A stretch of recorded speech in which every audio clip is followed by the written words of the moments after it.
80% of people in India, when they buy a home, even if they are existing home buyers, they end up making a mistake.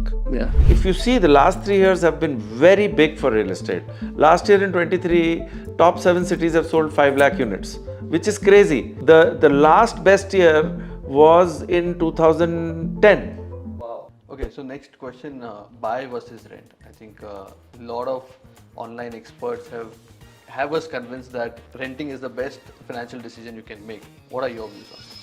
It's like Chinese versus Italian. There are some so called fintech influencers who say, why would somebody buy a home?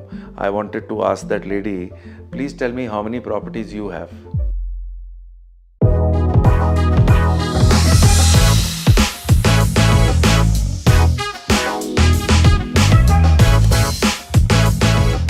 Thank you, Ashwinder sir, for being on the podcast today. So the idea is very simple today, to cover the real estate industry in very simple terms, and also cover your journey of from a financial institution side to a real estate side, and how you are leading this big project here in 150 acres of land. And also, if people are building in this industry or want to enter into this industry, what are the opportunities in this sector? So we'll start with your journey. It's very interesting. Your journey is very interesting because you moved from the most organized sector to the most unorganized back then when you joined, and still a little bit unorganized only. So tell us about your journey, how you entered into this industry.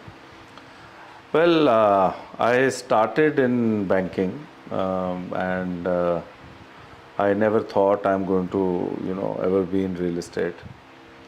And this is something मैं बहुत बोलता हूँ that I moved from an organized industry to the most unorganized industry, which just shows that man proposes, God disposes. I think we end up taking ourselves too seriously. And finally, there were certain turns in the event, and there was a large private equity guy, Helion Ventures, who their managing director, Sanjeev Agarwal, he met me, and he had funded a real estate company, the first prop tech company, actually, one of the early prop tech companies in 2012, called India Homes. And they were looking for somebody to be their national head of distribution. So I was kind of a co-founder. I met the promoter, Samar, who's a good friend of mine. And I said, why not, might as well kind of try it out in real estate. लोगों ने मुझे सोचा मैं पागल हो गया हूँ, because I was working with Fullerton, which is government of Singapore. They were sending me to Dubai. I didn't want to go to Dubai because of personal reasons. And many people thought I've been sacked from Fullerton, and that's why I've moved into this new startup called IndiaHomes.com. At that time, we bought that domain for some 20 lakhs in 2012. Wow.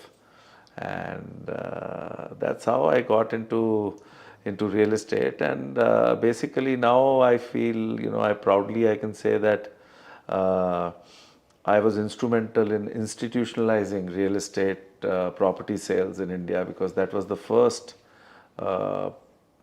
national distribution online firm, where we used to say IOCA, you initiate online and you close offline. Okay. And I remember I got in KPMG along with my promoter, and we created something called IMSOC. So I said, let's create something which is a structure that banking follows. So when I understood real estate, obviously it was highly disorganized, very poor talent. And there were two things we did. One, we got KPMG and we created this process called IMSOC, which was inventory, marketing, sales, operations, and collections. And we functionalized it. And so we hired people who would manage inventory, we had people who would manage marketing, then sales, then operations, and then collections, because you have to collect what you're selling from the developer. The other thing that I did was that, because the industry was so bad and infested with such poor work ethics, and I was in Delhi at that point in time, the trust level was very low. So I said, I'm not going to hire anybody from real estate. So I created a very strong training and development vertical also. and we hired people from banking, insurance, hospitality, and we would get them in, like, earlier days when I got into a bank, we were sent to go for 30 days for a course on banking. How does a bank work? How does a teller work? How does cash work? How does clearing work? How does credit work, risk work, sales work, operations work? So we would get them in, do a 15-day training, tell them these are the projects, these are the developers, this is the micro market. And they actually had no bad habits, and that's how we created one of the most successful prop tech startups in the country. And I think there was a point in time when we were selling in 2012 properties worth maybe 500 crores. Wow. And we had offices in Delhi, Gurgaon, Noida, Mumbai, Bangalore, Hyderabad, Chennai, Ahmedabad, Kolkata, and around 400, 500 people. And rest is history. And today, 80% of the channel partners who sell real estate have worked with India Homes some time or the other. So we created this and we were doing pretty well. And then JLL, which is a Fortune 500 company, they were looking for a CEO. JLL Residential was looking for a CEO. And they had almost finalized somebody, but their chairman was asking people, if you know somebody, please tell us. So anywhere he would go and he would ask, can you tell us whom we can, look to hire? And because most of them had worked with me at some time or the other, who were now in JLL, would take my name. So they said, okay, yaar, who's this guy? Let's kind of meet him. So the HR had met me in Gurgaon, and the chairman of JLL met me in Mumbai, and on a Saturday. And by the time I reached, I had the offer letter, and I became the CEO of JLL Residential, which is the most respected. It's not just a Fortune 500 company, but it's the most respected real estate firm. Yeah. And then I converted JLL Residential to Anarock, which is India's most successful real estate startup, as its co-founder and the first CEO of Anarock. So the journey was like, it was quite a serendipity. It was a lot of hard work. Real estate is a lot of hard work. And there were a lot of naysayers who said, यार ये आदमी कहाँ चलाएगा, इसको broking नहीं आती है, ये बहुत सीधा है, इसको डील नहीं करनी आती, ये सारा दिन ऑफिस बैठा रहता है, बाहर जाके मिलता नहीं है लोगों को. But our way of execution was very different, and my biggest strength was building a very strong team. Not necessarily people from IIMs, not necessarily people from XLRIs, but very strong people who had a lot of hunger, who wanted to do well, came from good family backgrounds, were raised with by in middle class values, son and daughters of army officers, government employees, people in the private sector, who had good ethics, good integrity, had hunger, and that worked for us. Yeah. And also you mentioned, because you didn't hire from the real estate, a lot of times it happens that a fresh eye to a sector is also important. So that they don't bring the baggage of how the industry works. You can think differently. Well, for that though, I only didn't have any baggage. So from that perspective, I should have hired only people from real estate, because I myself didn't know real estate. But the problem is that in real estate, everybody feels he knows real estate. Anybody जो एक घर खरीद लेता है वो बोलता है मेरे को रियल एस्टेट आता है, जो एक घर बेच देता है वो बोलता है मुझे रियल एस्टेट आता है, कोई घर किराए पे ले लेता है वो बोलता है मुझे रियल एस्टेट आता है.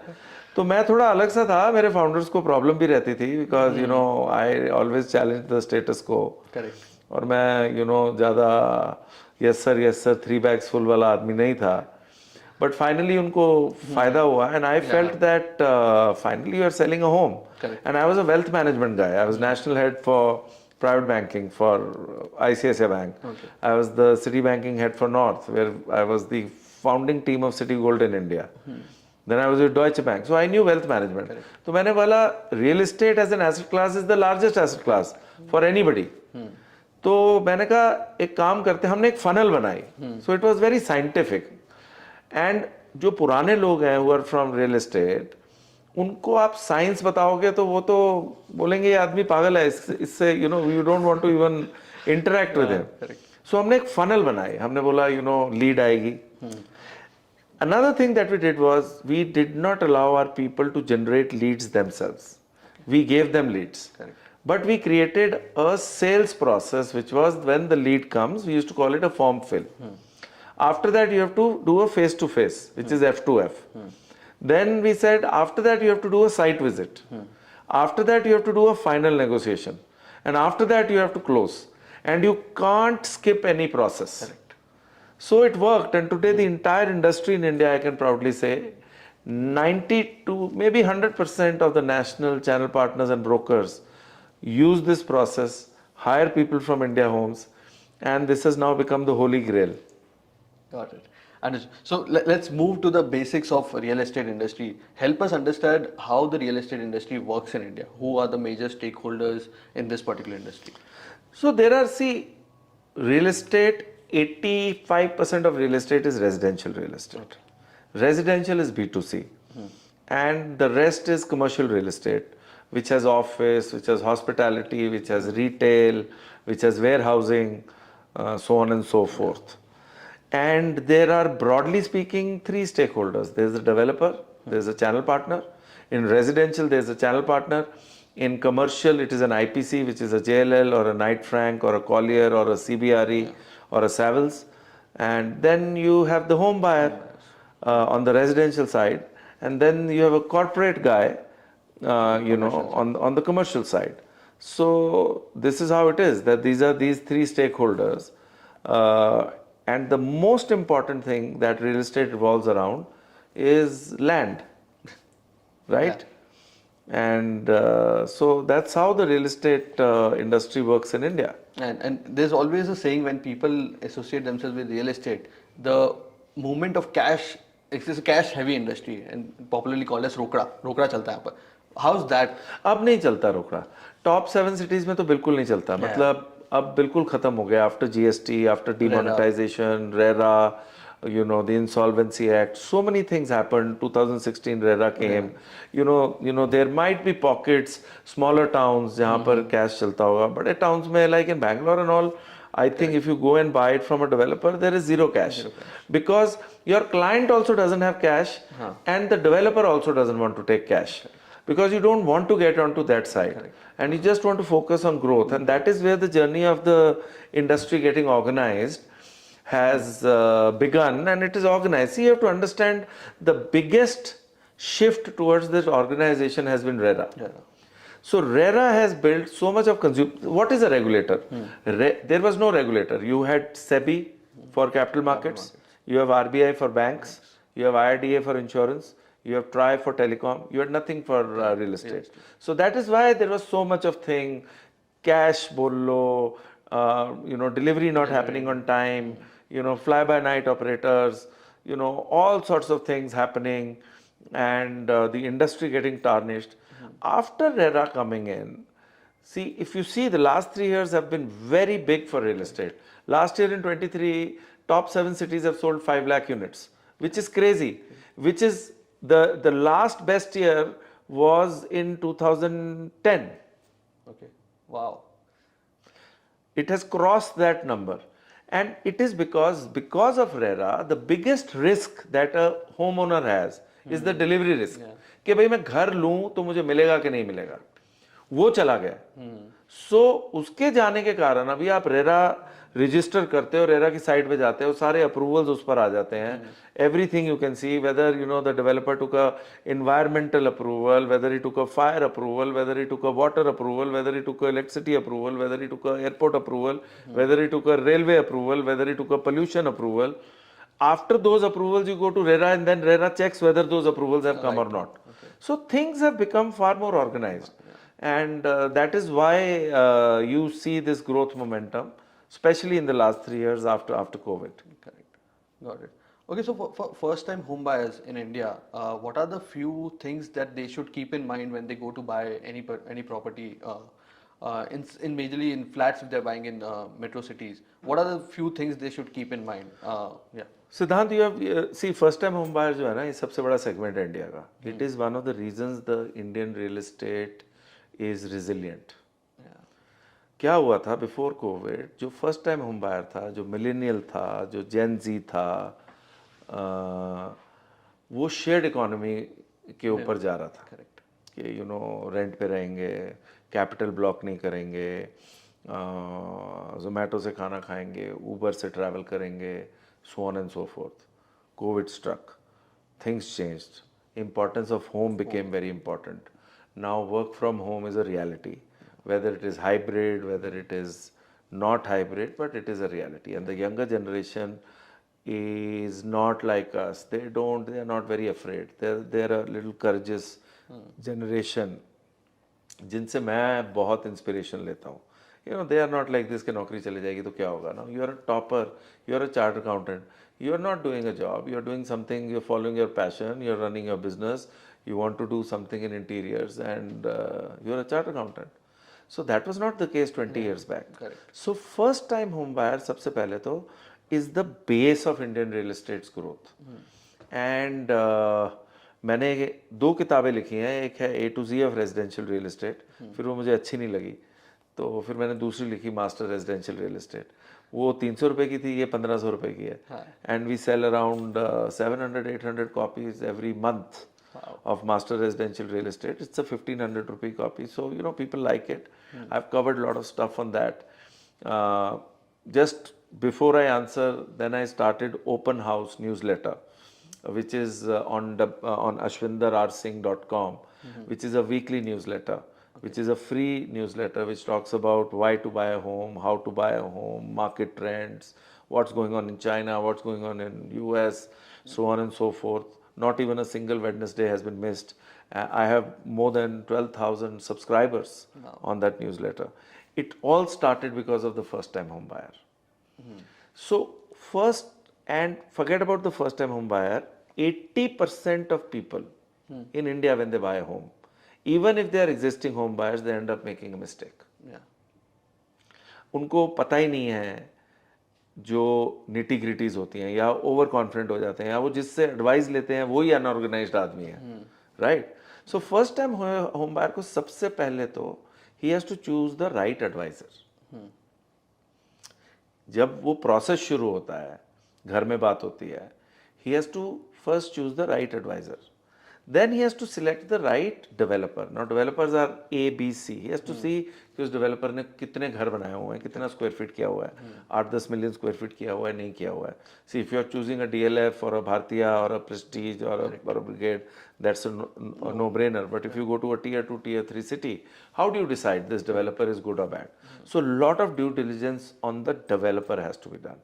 Number 3, he has to 100% see that there is a RERA registration. Correct. So that all the approvals are there, because still in tier 2, tier 3 cities, I am told that projects are launched without RERA approval and people are not that informed, right?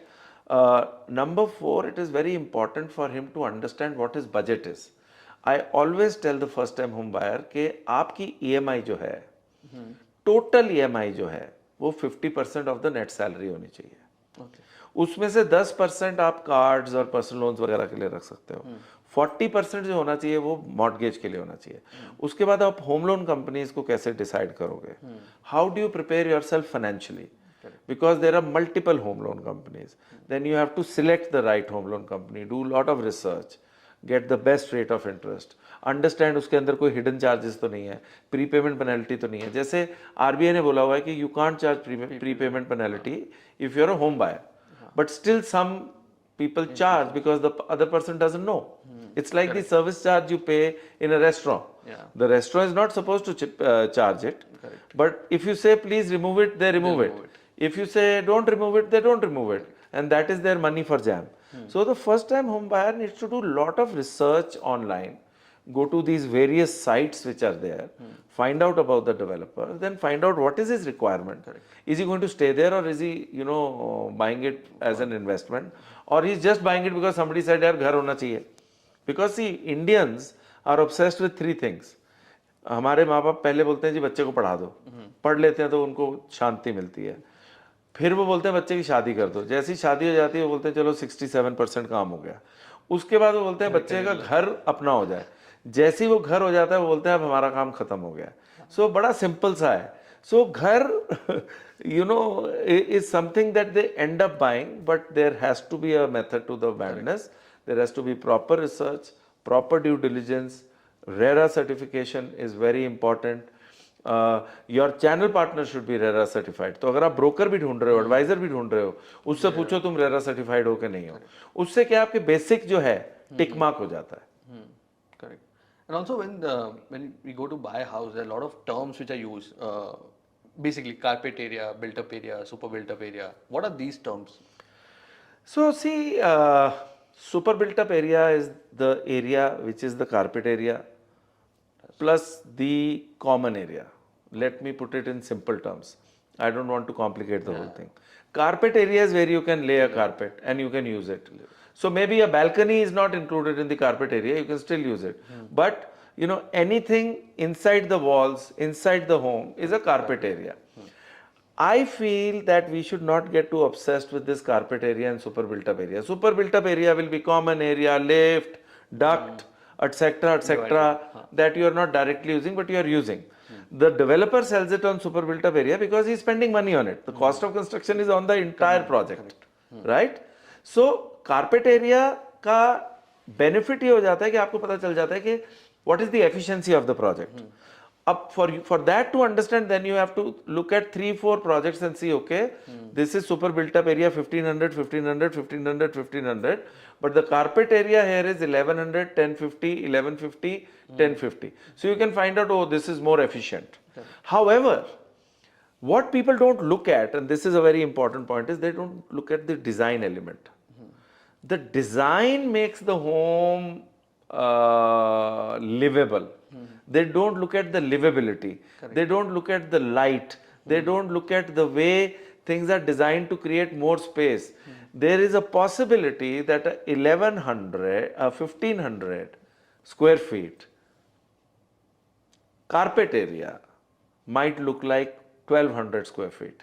And there is a possibility that a 1200 square feet carpet area might look like 1500 square feet. So we should not get carried away.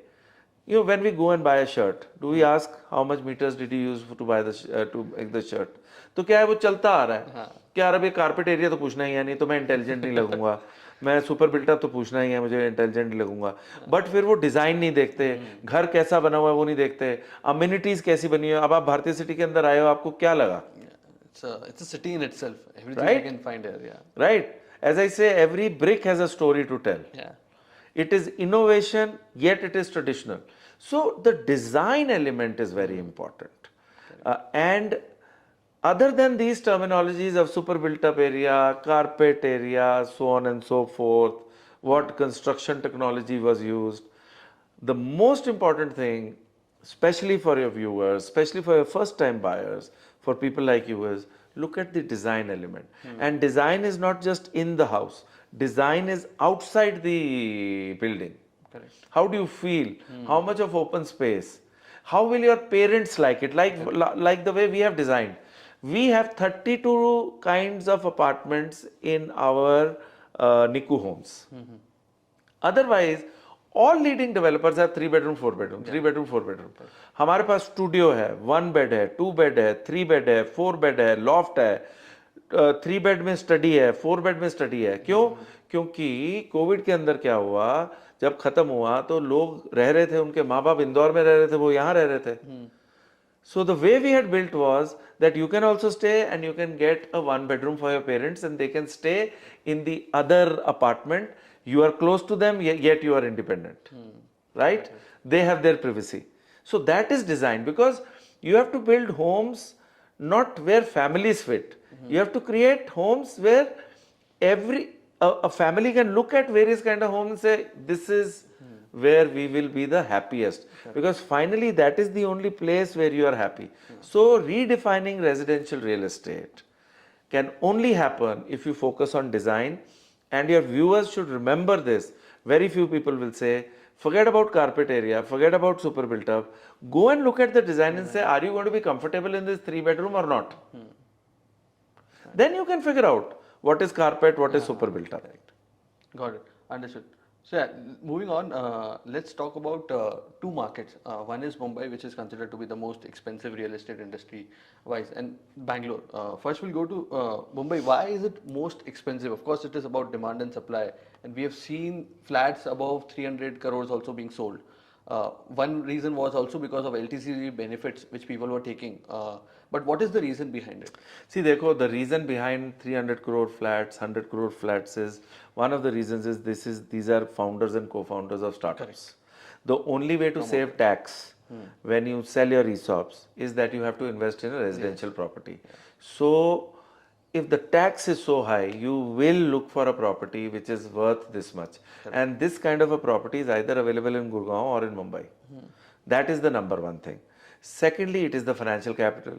You know, the biggest businessmen are there, the biggest celebrities are there. Overall, it is an affluent city, and that is the beauty of India. Either you are very affluent or you are very poor. So we are not talking of Dharavi. You are asking about 300 crores because that is what we like to say. No, but that is what we like to say. But the problem is it is 2080. And second is ऐसा नहीं है कि 300 करोड़ के ही apartment बिक रहे हैं या 50 करोड़ के बिक रहे हैं, बट जब वो बिकते हैं they come in news, they feed us and then we say oh Mumbai Mumbai Mumbai. Obviously it is very expensive. It is very expensive because of the way Mumbai is. It is a linear city, and the overall incomes are supporting that. There seems to be 10 to 15% NRI money coming in these markets, and then there is this founder money. A lot of corporates are based out of there. Banks are based out of there. They have a lot of profits that they want to kind of, utilize. And then there is a pocket which is Bandra, Khar, Andheri, so on and so forth, where you get properties starting from 10 crores going up to, say, average, say, 5 to 10 crores. And if you're talking about a project like, Vivaria, which is 75 crores, 50 crores, all the so-called rich people, successful people are staying there. And there is that buying power in India because, the number of millionaires in India is also growing. Maximum are in Mumbai. That's it. I think recently, it's crossed like Beijing also in billionaires. Yes, yes. Got it. And now talking about Bangalore, how is Bangalore market been from last many years? Of course, IT is being the big boom for the this industry, and also you have moved from Bombay to Bangalore. Tell us about how Bangalore industry is. So I have this unique thing. I have been based out of, I have lived in 7 cities and worked in 7 cities. I worked in Chandigarh, stayed in Chandigarh. I worked in Gurgaon, stayed in Gurgaon. I worked in Delhi, stayed in Delhi. I worked in Bombay, stayed in Bombay. I worked in Dubai, stayed in Dubai. I worked in Pune, stayed in Pune. I worked in Bangalore and stayed in Bangalore. And real estate is a state subject. Every city is very different. And within every city, all the micro markets are also different. So in Bangalore, Marathalli and Fayetteville is different than Hebbal. Hebbal is different than Sarjapur. Sarjapur is different than, CBD. Similarly, Mumbai, Khar is different than Andheri. Andheri is different than Vashi. Vashi is different than Thane. Thane is different than Kharghar. Right? Gurgaon is different than Noida. Noida is different than Delhi. So it is a very, very micro market driven industry. First of all, we have to understand that, right? Bangalore is a very homogeneous industry, high demand, maximum demand right now between 75 lakhs to 1.5 crores. The latest report also says within India, 33% of the total sales are happening beyond 1.5 crores of ticket size. Correct. That means people want larger homes, people want bigger homes, work from home ke karan, they need an extra place. So Bangalore is a very homogeneous city. It is the boiling pot of the country. Mostly you have double income, single kid, or double income, just married. They are mostly IT professionals and they are looking at, earlier they were looking at 2-bed, now they are looking at 3-bed because they want 1 room extra, or if their parents are traveling with them to meet them, they can come. And Bangalore has been very stable. However, in the last 2 years, otherwise Bangalore के अंदर हर साल 5-1% rate बढ़ जाता था capital value. अब चमत्कार ये है बैंगलोर में कि last 2 years Bangalore capital values have gone up by 25%, which is phenomenal.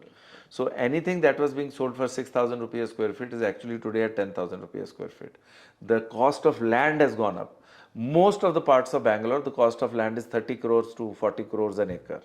And the other thing is, very unique thing about Bangalore is if you want to find a home for rent, you don't get it. Yeah, that's And the that is why people are buying a home, because they are realizing that having one home is very important. In Bharatiya City, where we are sitting, the rental yields are anywhere between 6 to 8%, Siddhant, which is matching a commercial office rate, which is unbelievable. So Bangalore that way is completely crazy. It's a sustainable market. This year Bangalore has sold 75,000 homes, which is like 6,000 homes a month, which was earlier lesser. And it was 2 years back it was 48,000. Last to last year it was around 60,000. 23 it is 75,000. So it is growing, capital value is growing. It's a younger population, the straw profile is very educated, great place, great weather, harmony, a great nightlife, great places to eat, people like it, and once they come, they want to settle down here. So job creation is there, tech parks are there, and that is why I think Bangalore will continue to be amongst the top 3 markets in India. They keep on shuffling. However, Mumbai sold 150,000 homes, Bangalore sold 75,000 homes, Pune sold 100,000 homes. Wow. So out of 5 lakh, 50% homes were sold in Maharashtra between Mumbai and Pune. And after that it was Bangalore. Wow. How's the sudden rise of Pune? Or is it Similar market Similar to markets, Bangalore with lower capital values and same job employment, mostly technology. And a lot of people from Mumbai moved to Pune who were working in Mumbai, but when this COVID thing came, they moved back to Pune, and their companies also allowed that, okay, you can come twice to office. So they said, okay, our cost of living goes down. When cost of living goes down, your savings increase. So they might as well buy a home because I'm saving on the rent and I'm staying with my family. Got it. Understood. So yeah, we've spoken a lot about residential side. A little bit about wanted to cover on the commercial side. How does commercial real estate looks in India? And also there are a lot of new startups also coming who allows you to invest in commercial real estate. What do you want to tell about that? See, commercial is important, commercial is And the how is it related? Just commercial builds up first, then the residential comes along, or how's that? I don't know if somebody can tell you that answer. You please let me know that also, because it's my guess versus yours. Yeah, You would know as much as I would know on this. It's just which side of the bed you get up on, and I can say, oh, commercial comes first. Or tomorrow I can say residential comes first, and I can convince you on both. So, keeping that aside, commercial is the jam, and residential is bread and butter. Correct. So jam आप कभी कभी लगाते हो, but लगाते हो, घर में रखते हो, Yeah. और टोस्ट और बटर आप रेगुलरली खाते हो. सो commercial is a B2B business. It's a high ticket business. Blackstone, Brookfield, CapitaLand, all the foreign players are in commercial. Our largest owner of commercial assets in India is Blackstone, not an Indian company. So commercial has its own charm, and it is also an indication of job creation. It is also an indication of how many foreign companies, multinational companies are coming in, and it is very robust. It is very important cog in the wheel, and we just have we have 3 to 4 million of commercial. We just sold 3 million to GIC. So mostly the moment you make a commercial, you get tenants, you get category A tenants, you create a grade A building, and finally somebody sees an opportunity of regular rental yield. People in the West don't make that much, and they come and buy it. And commercial real estate is important because that's where all the offices are. Correct. And the top 7 cities in India are also the largest for the commercial, and Bangalore is one of the largest commercial real estate markets in India. Even hospitality right now is doing extremely well. I never thought there will be so many five-star hotels in India. Yeah, I met a very senior person from Radisson Hotel, and they said, today Radisson, if you drive for 4 hours, you will find one Radisson. And now they want to make it, if you drive for 3 hours, you will find one Radisson. So that's the kind of demand which is there. And people have also figured out after COVID that they want to live for today. They don't want to just keep on saving and compromise their present. So the whole dynamics is changing. And all these asset classes within commercial have become very important. Yeah. Warehouses have become so important, right? Retail has become so important. Malls are back. Yeah. So that 15% is really the icing on the cake, and it is all required. Correct. Yeah. Got it. Okay, so next question, buy versus rent. I think a lot of online experts have us convinced that renting is the best financial decision you can make. What are your views on it? It's like Chinese versus Italian. What is that? Do you want to eat Chinese or you want to eat Italian? Buy versus rent, actually, it's the most discussed thing, but it is it depends on your goals. Yeah. It depends on your financial goals. I don't agree when people say, oh, you should not buy, you should rent, or with some logic, you should rent and you should not buy. It depends on your financial goals. It depends on your personal goals. It depends on your family goals. One home everybody needs. Yeah. Everybody wants to stay in that home. There are some so-called fintech influencers who say, why would somebody buy a home? I wanted to ask that lady, please tell me how many properties you have. A leading CEO and giving gyan because you're selling financial products. Yeah. And people are following you for whatever melodramatic reasons, and you say, oh, why would somebody buy a home?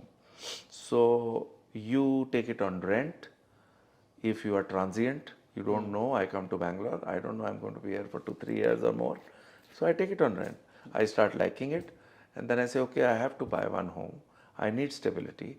I have children, and I don't want tomorrow the landlord calling me and saying, please vacate it. Yeah. Then again I go somewhere and my landlord saying, please vacate it.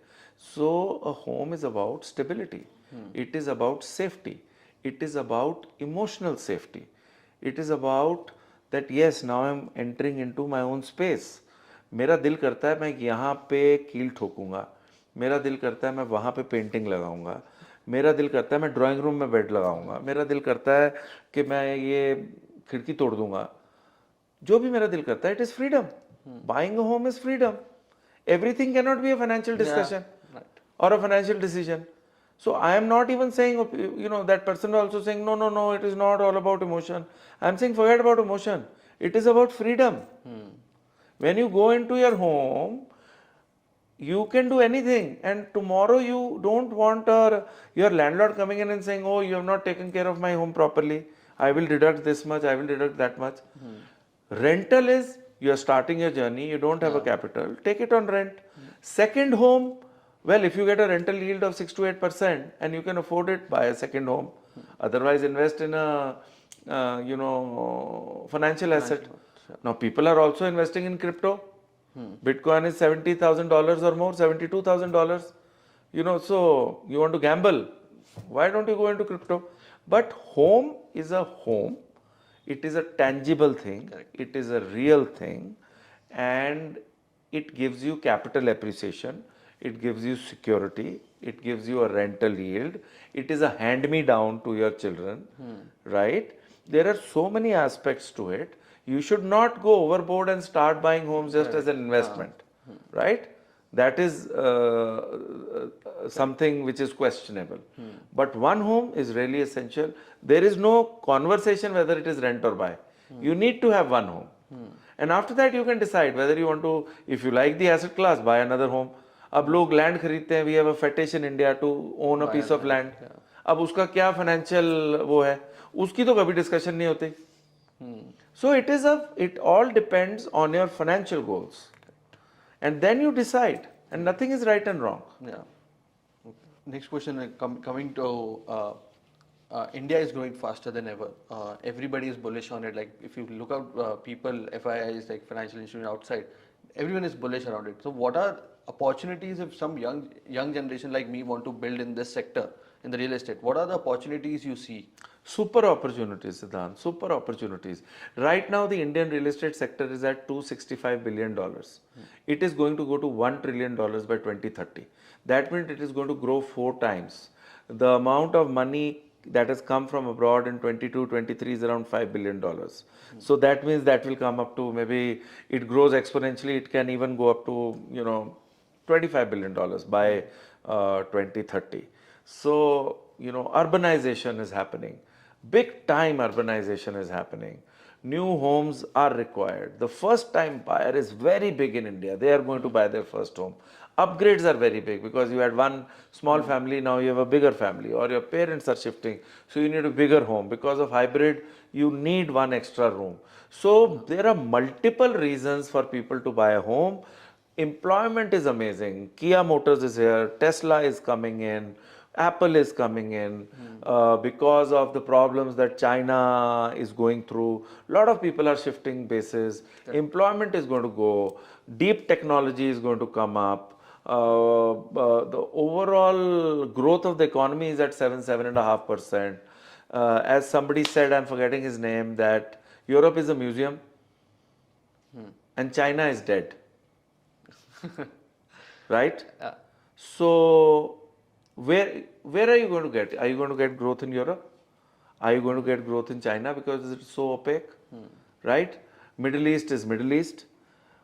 I don't know where all the money comes from and people are buying it in Dubai. Dubai is like a 5 lakh population country. So all the action is going to happen in India. So ये real estate का अमृत काल है. मतलब there is, and real estate is the second largest employer. Yeah. People want a good life. They need good interiors. They need good design. They need minimalism. So whether you want to pursue a career as a civil engineer, whether you want to pursue your career as a digital marketer, as an interior decorator, as a professional, as somebody running sales, or you want to get into prop tech, this sector is just going to boom. Only thing is, we have to be careful of the extraneous variables. If something crazy happens, we really don't know. And secondly, I also feel we have to be careful that the prices don't rise now beyond a point, because then it reaches an inflection point where the number of buyers will immediately drop. So something about Mumbai is crazy that you asked. Mumbai sold 150,000 homes, but it also has the most unoccupied homes. Inventory. So they are sold, but nobody is staying there. Okay, that way. So, that means there are a lot of investors there. Investors. So you need a mix of investors, of NRIs, of end users, and all of that will keep on happening. And with the next 4 or 5 years, focus on infrastructure. Look at the roads that have been made. IPL is creating such a big boom. I was just thinking, because of IPL, the amount of real estate. There are 2 stadiums in Chandigarh now. There's one in Mullapur, one is Mohali. Right? And because of that, shopping complexes are coming in, merchandises are selling. It's just crazy. So I think this is a great sector actually to be in. Got it. Understand. So, like coming to Bharti Urban City, we didn't cover a lot about it. Tell us about this project. What are you trying to build here, and how much it is complete, and how much? So Bhartiya City is all about design. It is a 150-acre odd city. It is one of the largest, more decorated, integrated cities. It has all the assets in place. It has a very successful 5-star hotel, Leela Bhartiya City. It has a mall which you can see right here. It has an international school. 5,000 residents are staying here. A hospital is going to come up. There are open spaces. There is a auditorium. So basically, it is a city in a city. Yeah. We call it a city of joy. And it's a city which is made with a lot of passion. It is a city which has a mix of innovation and tradition. It is a city where I say every brick has a story.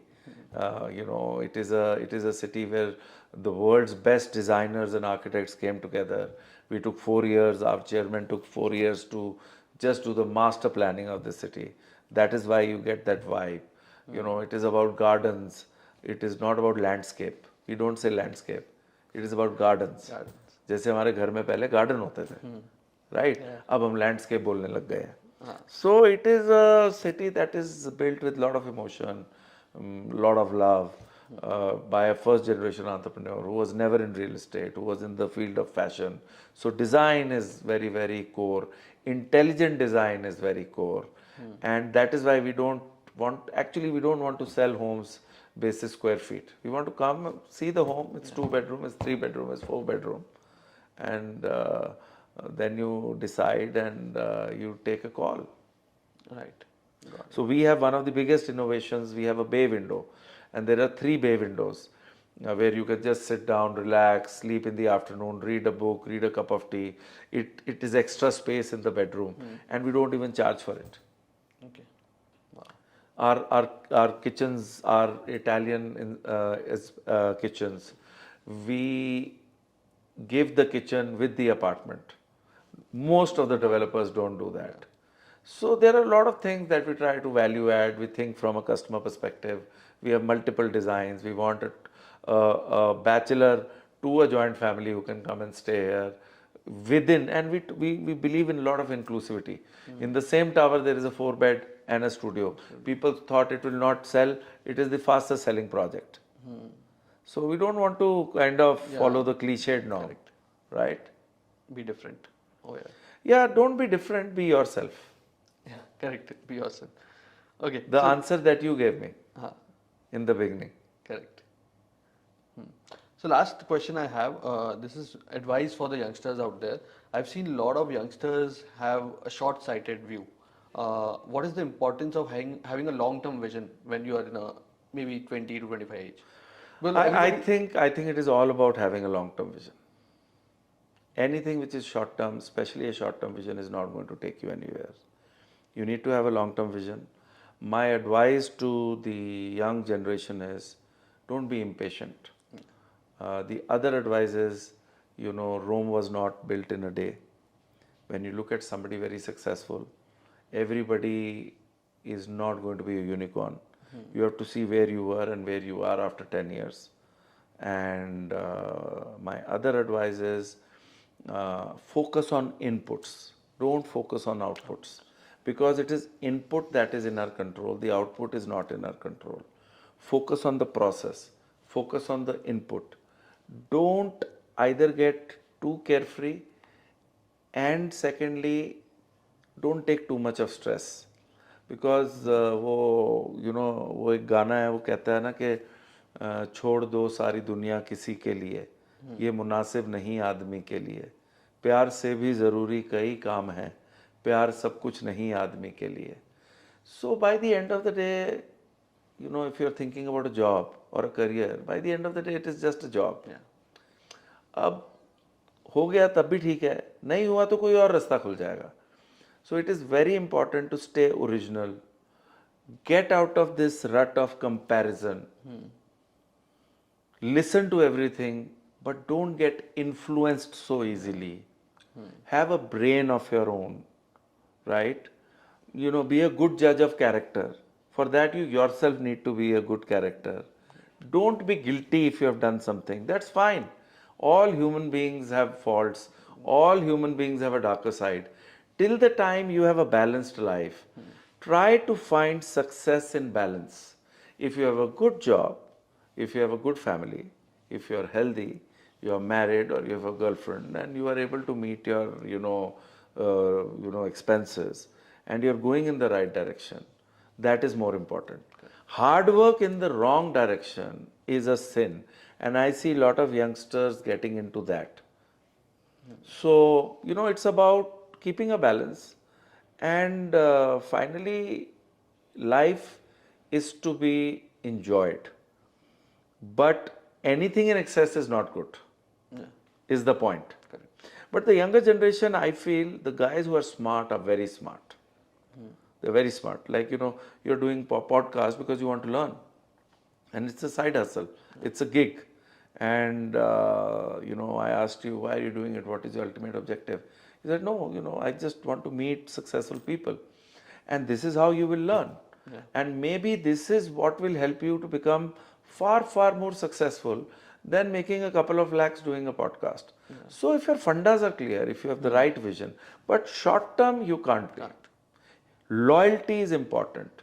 Trust is important. Build these virtues. Right. I think a lot of good advice over there. Last, you're a great singer. I've seen some of your videos also. Where you've recorded it properly. So any song you can sing for us.